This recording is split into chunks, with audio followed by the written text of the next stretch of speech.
안녕하십니까 명태한번 구독자 여러분. 더운 날씨에 유독 입맛이 떨어진다고 느끼는 분들 있으실 건데 이게 과학적인 근거가 과연 있을까요? 저 같은 경우는 솔직히 말해서 더위랑 별 상관없이 입맛은 항상 그런 얘기가 있습니다. 날씨가 너무 덥게 되면 식욕 호르몬이 억제가 된다라고 얘기를 하는데 왜 그럴까요?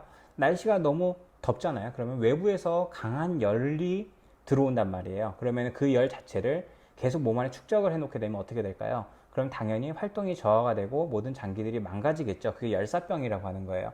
그래서 그 열사병이란 걸 방지하기 위해서 몸에서는 체온 유지를 위해서 피부 쪽의 장벽들을 열어가지고 땀을 내보내는 형태로 열을 발산을 시킵니다. 그래서 오래 축적시키지 않게 해요. 그래서 전 세계 지구의 역사를 놓고 봤을 때 뭐 치타라든가 사자라든가 이런 맹수들 있죠. 굉장히 강력하고 빠르고 그런 동물들보다도 인간이 전 세계를 지배할 수 있었던 이유는 딱 하나라 그래요. 굉장히 강한 근력이나 스피드를 갖지 못했어도 털이 없이 지나가 거죠. 털이 점점 없어지는 방향으로. 그래서 열을 자꾸 분출하는 방향으로 이제 이게 적응이 되다 보니까 당연히 그 장기간 사냥감을 쫓아다닌다든가 지치게 만든다든가 이런 부분들에 가능한 그런 쪽으로 많이 발달을 했다라고 합니다. 실제로 보면은 사람 같은 경우는 어느 정도 더울 때도 동물들이나 이런 경우는 어때요? 뭐 강아지라든가 이런 경우는 혀를 빼고 막 헥헥거리고 막 축 깔아가지고 꼼짝 못하는데 반해서 사람은 그래도 조금은 낫습니다. 하지만 요새같이 대책 없이 이렇게 더울 때는 와 이거는 뭐 그죠? 정답이 없죠. 정답이 없어서 무조건 뭐 어떤 음식을 먹고 싶다라기보다는 무조건 차갑게 무조건 시원하게 이것만이 생각나는 시기인데요.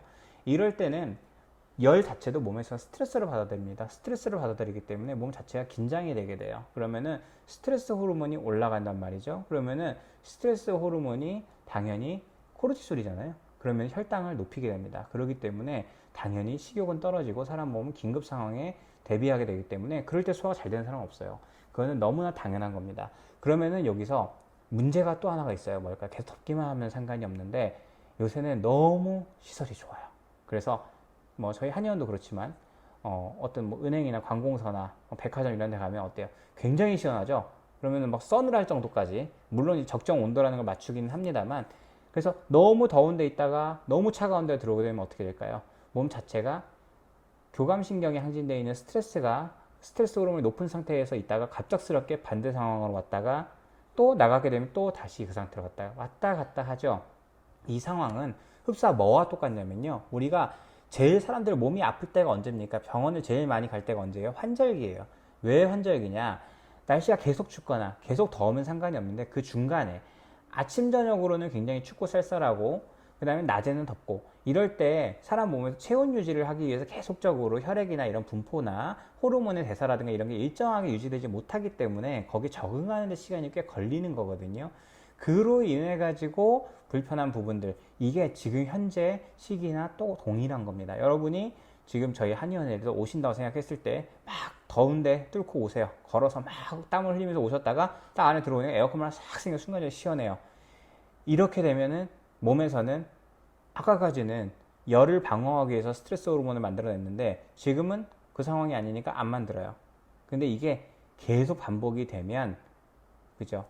순간적으로 어느 순간에는 이 흐름이 좋은 사람들은 상관없지만 흐름이 항상 약한 사람들이 언제나 문제잖아요. 그런 분들은 갑자기 혈압이 올라가서 머리가 띵해진다든가 소화가 안 된다든가 이런 부분들이 생길 수밖에 없는 겁니다.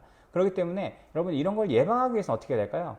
일단은 이열치열이라는 말 있죠. 굉장히 중요한 말입니다. 이 폭염에 뜨거운 물 먹으라고 당연히 힘들죠. 당연히 힘들어요. 그래도 어떻게 해야 되냐면 정말로 시원함을 느끼기 위해서는 우리 어떻게 해야 될까요? 냉탕 들어갈 때 그냥 들어가는 것보다 어때요? 따뜻한데 조금이라도 있다가 들어가면 굉장히 시원하죠? 그것처럼 따뜻한 물을 한 모금이라도 먼저 마시고 그래서 속에서부터 순환이 잘 될 수 있게끔 우리가 운동하기 전에 어떻게 합니까? 그냥 운동하는 게 아니잖아요. 스트레칭으로 몸을 막 풀어주죠.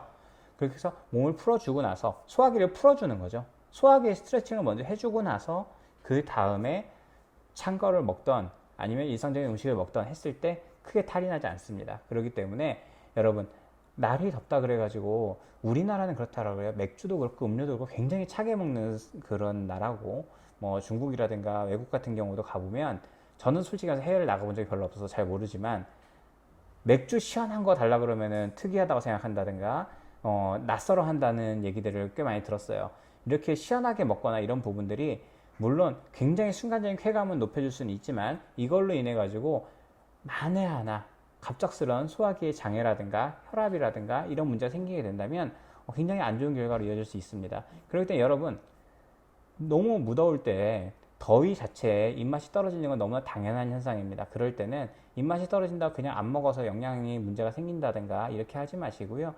항상 따뜻한 물을 한 모금이라도 마시고 뭐 시원한 걸 먹는다든가, 따뜻한 물 마시고 나서 어느 정도 괜찮다 싶으면 그냥 그렇게 지내는 것도 괜찮습니다. 그렇기 때문에 여러분이 지금 현재 덥다고 해서 당장 에어컨 바람을 쐬는 것보다는 가까운 계곡이라든가, 요새는 뭐 주변에 야트막한 계곡이나 이런 것도 인공적으로 조성해놓은 데도 많고 하니까 그런 데서 발도 담그고, 그 다음에 아침 저녁으로는 그래도 새벽 같은 때는 좀 선선한 편이니까 열대야로 잠을 못 이룰 때는 그런 데 산책도 좀 다니시고 이러면서 시간을 보내신다고 한다면 제가 봐서는 꽤 잘 이겨낼 수 있지 않을까요?